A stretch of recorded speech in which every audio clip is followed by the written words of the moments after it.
The Dong comes to life with color, music, and dancing as valley dwellers and town people join to exorcise evil spirits and rejoice in a new harvest.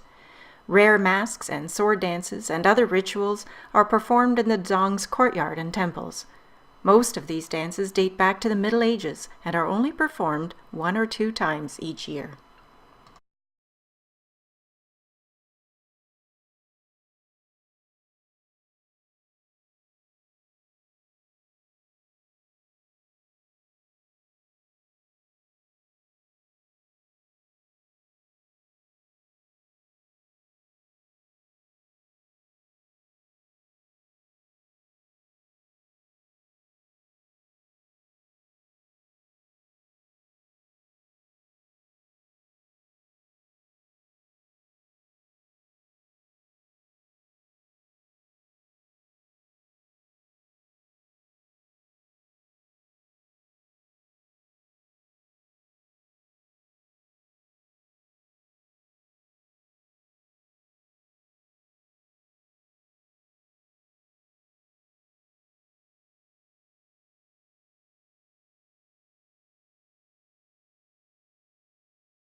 Since time immemorial, Bhutanese have been passionate about their national sport of archery.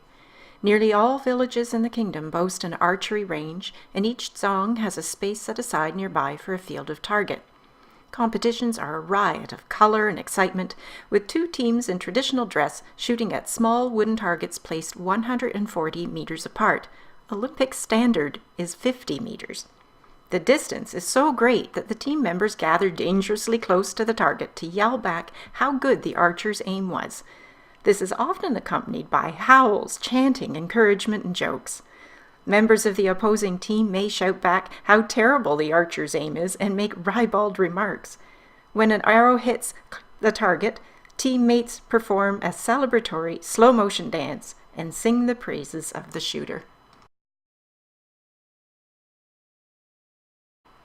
We passed these monkeys on our way to visit a market.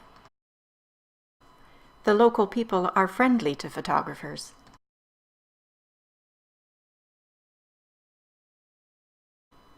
A local market had an extensive produce area.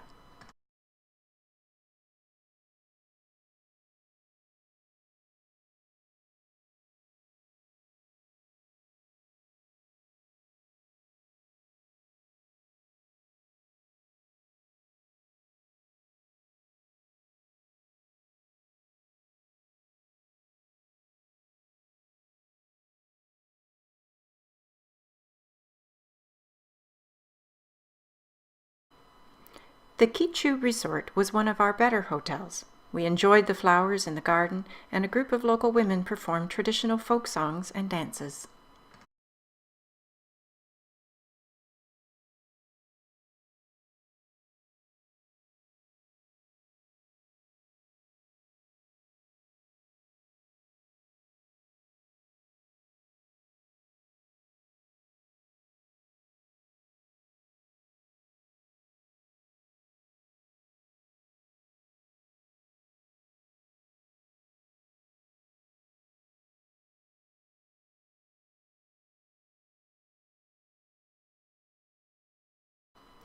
Some of our group are shown here.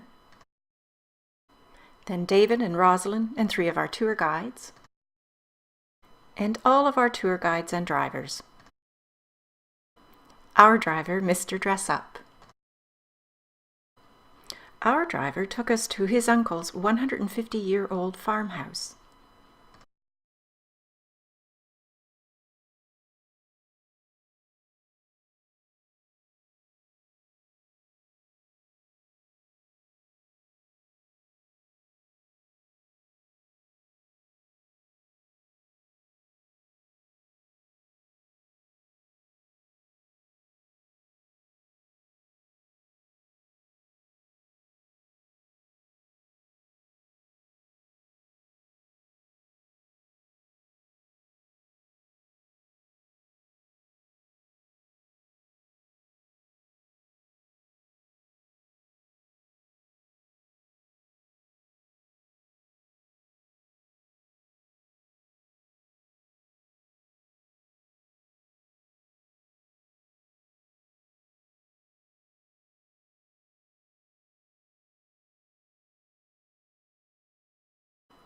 We passed this home on our way to view the cliffside Dzong Draka, a monastery and retreat center.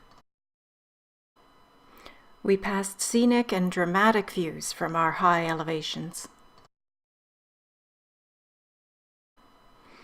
The hydroelectric mural was at one of our checkpoints.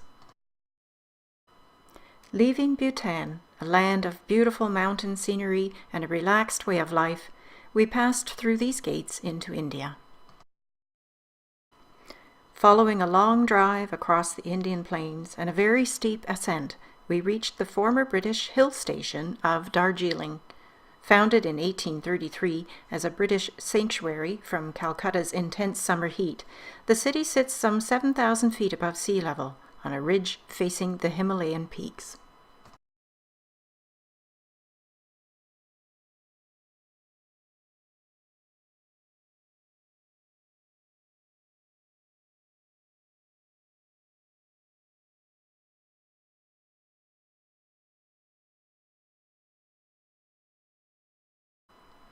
Our next 3 nights were at the classic Hotel Windermere, offering a style of service reminiscent of the British Raj and a traditional hill station. The accommodation was charming, with plenty of character. We were spoiled with a coal fire in the evening and a hot water bottle in bed, and the waiters in the dining room wearing white gloves.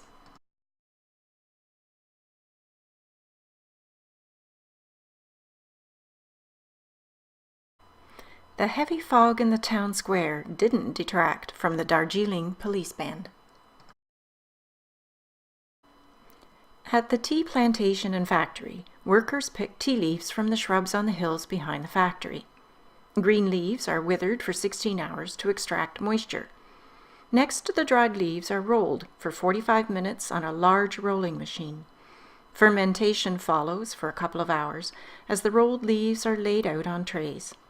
Then the leaves are dried at 22 degrees Celsius in a large oven for over 20 minutes. Finally, they are sorted according to grade, and the stalks are removed. The leaves are then chopped and put into a sifting and grading machine, then packed.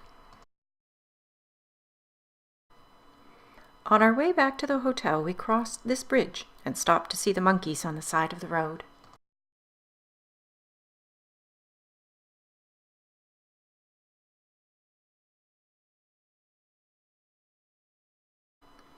In the evening, we were entertained by a local group with music and dancing.